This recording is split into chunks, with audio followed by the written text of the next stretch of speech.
Hey guys, okay, so it's time to read chapter 5 of My Father's Dragon. I hope you guys have had a chance to read or listen to chapters 1 through 4. If you haven't, remember you can go on Google Classroom. I put them all in there together so that you can just easily find them. So if you remember in chapter 4, his father found the river. And we met that cute little mouse that says things wrong. I must smell Tum Duddy. Remember that meant I must tell somebody. And he almost got caught a few times by animals. So now we're at my father meets some tigers. I'll let you guys look at this while I read. My father meets some tigers, chapter 5. The river was very wide and muddy, and the jungle was very gloomy and dense. The trees grew close to each other, and what room there was between them was taken up by great high ferns with sticky leaves. My father hated to leave the beach, but he decided to start along the riverbank where at least the jungle wasn't quite so thick. He ate 3 tangerines, making sure to keep all the peels this time so nobody would find them, and put on his rubber boots. My father tried to follow the riverbank, but as it was very swampy and he went farther, let me reread that. My father tried to follow the riverbank, but it was very swampy. And as he went farther, the swamp became deeper. When it was almost as deep as his boot tops, ooh, that would be icky, almost up to the top of his boots. And then it would go inside. When it was almost up to his boot tops, he got stuck in the oozy, mucky mud. My father tugged and nearly pulled his boots right off. But at last he managed to wade to a drier place. That means he kind of like walked himself over. Here the jungle was so thick that he could barely see where the river was. He unpacked his compass and figured out the direction he should walk in order to stay near the river. But he didn't know that the river made a very sharp curve away from him just a little way beyond, and so as he walked straight ahead, he was getting farther and farther away from the river. And I think I know what they're talking about. So I think he's coming in this way right now. So he's kind of getting away from the actual river. He began to hear whispery noises, but he couldn't see any animals anywhere. The deeper into the jungle he went, the surer he was that something was following him. And then he thought he heard whispery noises on both sides of him as well as behind. That's a creepy feeling. He tried to run, but he tripped over more roots, and the noises only came nearer. Once or twice he thought he heard something laughing at him. At last he came out into a clearing and ran right into the middle of it so that he could see anything that might try to attack him. So it's like there's a section where there's no trees and he's standing there in the middle of it just looking around. Was he surprised when he looked and saw 14 green eyes coming out of the jungle all around the clearing, and when the green eyes turned into 7 tigers, because each tiger has 2 eyes.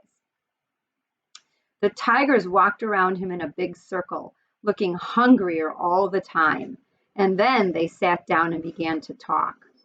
I suppose you thought we didn't know you were trespassing in our jungle. And there's one of them. So Elmer is now surrounded by 7 tigers. Then the next tiger spoke. I suppose you're going to say you didn't know it was our jungle. Did you know that not one explorer has ever left this island alive, said the 3rd tiger. My father thought of the cat, and he knew that wasn't true because the cat actually had left alive. But of course, he had too much sense to say so. Somebody doesn't just contradict a hungry tiger, which means you're not going to start arguing with a tiger that's hungry. The tiger went on talking in turn. You're our first little boy, I'm curious to know if you're especially tender, meaning like really soft when we eat you. Maybe you think we have regular meal times, but we don't. We just eat whenever we're feeling hungry, said the 5th tiger. So here they are kind of looking at Elmer.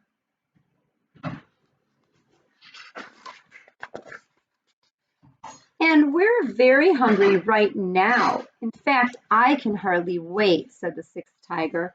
I can't wait, said the seventh.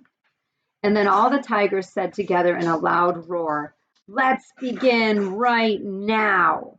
And they moved in closer. My father looked at those 7 hungry tigers, and then he had an idea. He quickly opened his knapsack and took out the, trying to think, you know the supplies. What do you think he's going to pull out? This is called making a prediction, and you know we do this all the time at school when we read. He pulled out the chewing gum. Doesn't that seem like a weird way to save yourself from 7 tigers? The cat had told him that tigers were especially fond of chewing gum. That means they really like it so much, which was very scarce on the island, which means you can't really find chewing gum on Wild Island. So he threw them each a piece, but they only growled. As fond as we are of chewing gum, we'd sure like you even better. And they moved so close that he could feel their breath on his face. That's pretty close. But this is very special chewing gum, said my father. If you keep on chewing it long enough, it will turn green. And then if you plant it, it will grow more chewing gum. And the sooner you start chewing, the sooner you'll have more. So he's telling them, oh, just chew this gum, it's going to turn green, and then you can plant it and have more gum. Then you won't ever run out. The tiger said, why, you don't say. Isn't that just fine? And as each one wanted to be the first to plant the chewing gum, they all unwrapped their pieces and began chewing as hard as they could. Every once in a while, one tiger would look into another's mouth and say, nope, not done yet, until finally they were all so busy looking into each other's mouths to make sure that no one was getting ahead that they forgot all about my father. So literally they're chewing and chewing and chewing, and they're like, is mine turning green yet? Is mine turning green yet? And showing each other their gum. And here's a picture of them all in a circle. They were surrounding Elmer, that's his name. They haven't told us that yet. They just keep saying my father, because technically the storyteller of this story would be Elmer's son. Like Elmer would have told him this story when he was a little boy, and then the little boy was telling the story about his father, who would be Elmer. So that's a little hard to understand, but that's why it's called My Father's Dragon. And the father is Elmer, but it's about when he was a little boy.